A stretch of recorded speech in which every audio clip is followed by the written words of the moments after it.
मैं हूं शबीर हुसैन और इस वक्त आपको मैं 3 मरला घर की कंस्ट्रक्शन के हवाले से मालूमात देने वाला हूं। ये इस वक्त आप एक गड्ढा देख रहे हैं जिसमें पानी छोड़ा हुआ है। ये क्यों दिया हुआ है और जगह जगह पर इस तरह के गड्ढे खोद कर इसमें पानी क्यों दिया गया, ये आज मैं इसकी आपको लॉजिक बताऊंगा।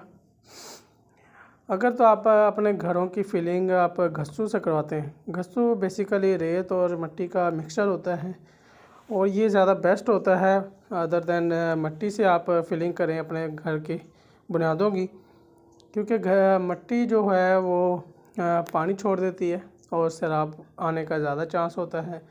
लेकिन अगर आप घस्सू इस्तेमाल करते हैं तो ये एक तो जल्दी बैठ जाता है नीचे और दूसरी इसकी अहम बात यह है कि ये सैलाब नहीं आने देता। जो दीवारों पे आ जाता है अक्सर पेंट उतरने लग जाता है, तो उस तरह की प्रॉब्लम आपको नहीं फेस करनी पड़ेगी।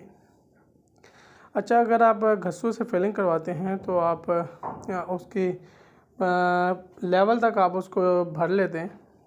उसके बाद एक मराहल होता है इसको नीचे बढ़ाने का, तो जो लॉजिकली और नॉर्मली लोग इस्तेमाल करते हैं वो एक गड्ढा बीच में खोद दिया जाता है और उसमें पानी छोड़ दिया जाता है। जैसे ये इस वक्त आपके सामने गड्ढा खोदा हुआ है, इसके अंदर हमने पानी छोड़ा हुआ है और ये पानी चारों तरफ फैल जाएगा और इससे घस्सू नीचे बैठ जाएगा।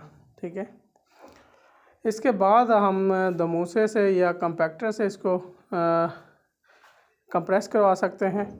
ठीक है, और ये एक बेहतरीन हल है। अगर आप घस्सू से फिलिंग करवाते हैं तो उसको बीच में कमरे के बीच में आप गड्ढा खोदें और उसमें पानी छोड़ दें, इससे घस्सू की जो तह है वो नीचे को बैठ जाएगी। तो ये एक जनरल नॉलेज है for construction point of view से इन 3 मरला हाउस में। तो घरों की कंस्ट्रक्शन के हवाले से अगर आप मालूमात चाहते हैं तो मेरे चैनल को सब्सक्राइब करें और मुझे फॉलो ज़रूर करें। थैंक यू दोस्तों, अल्लाह हाफिज़।